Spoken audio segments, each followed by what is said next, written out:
এখন আমি দিয়ে দিলাম ছানার ডালটা, যেহেতু ছানার ডালটা সিদ্ধতে একটু লেট হয়, এই জন্য যেহেতু আমি পাতলা খিচুড়ি রান্না করব, সেজন্য আমার বেশিক্ষণ খিচুড়িটা রান্না করতে হবে না, অল্প রান্না করে সিদ্ধ হয়ে যাবে। এই জন্য আমি ছানার ডালটা আগে দিয়ে দিলাম আর কি সিদ্ধ করার জন্য। মশলাও কষানো হলো, ডালটাও আমার সিদ্ধ হয়ে যাবে। আমি ছানার ডাল আর মসুরের ডাল দিচ্ছি। আপনার চাইলে মসুরের ডালও দিতে পারেন বা ছানার ডাল দিতে পারেন বা মুগ ডাল। মুগ ডাল আসলে ভুনা খিচুড়ির জন্য ভালো, পাতলা খিচুড়ির জন্য ছোলার ডাল আর মসুরের ডাল। এখন আমি হলুদ দিয়ে দেব পরিমাণ মতো।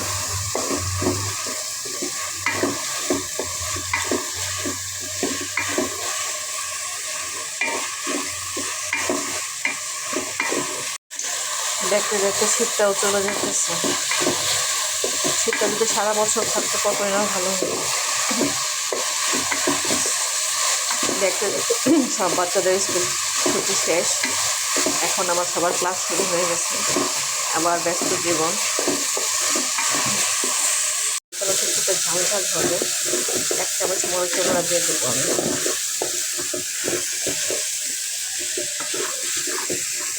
পানি দিয়ে দেবো সবজিটা সিদ্ধ হওয়ার জন্য।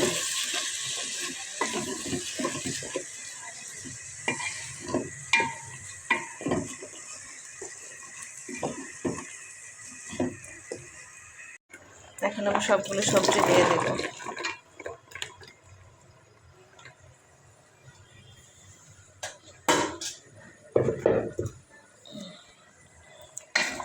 ডালটা মোটামুটি সিদ্ধ হয়ে গেছে, আমি সবজিগুলো সিদ্ধ করবো। আমি ভালো সবজিগুলো নাড়াচাড়া দিয়ে নেব, সবজিগুলো সিদ্ধ হয়ে যায়, তারপর আমি চাল দিয়ে দেবো। সবজি খিচুড়ি চালগুলি দিয়ে দেবো, পোলাও চালগুলি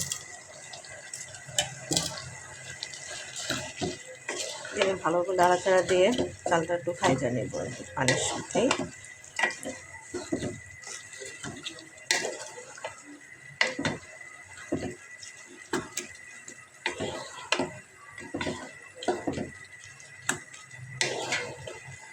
এখানে আবার সবজি খিচুড়ি দিয়ে দিলাম টমেটো,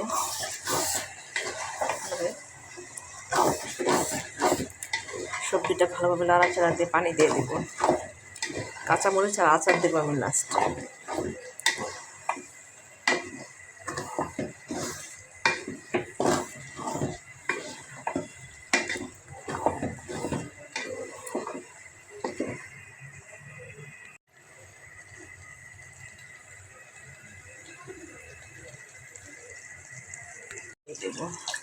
খিচুড়ি হবে, এখন আমি 2 মগ পানি দিয়ে দিলাম আমার খিচুড়ি।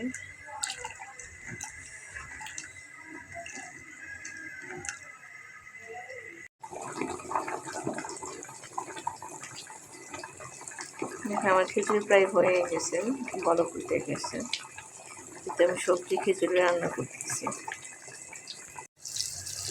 পাতলা খিচুড়ি হয়ে গেছে, দেখেন সবজি খিচুড়ি। এখন আমি শুধু আচার দিব আর কাঁচামরিচগুলি দিয়ে দেব। দিয়ে দিলাম 6-7টা কাঁচামরিচ দিয়ে দিলাম।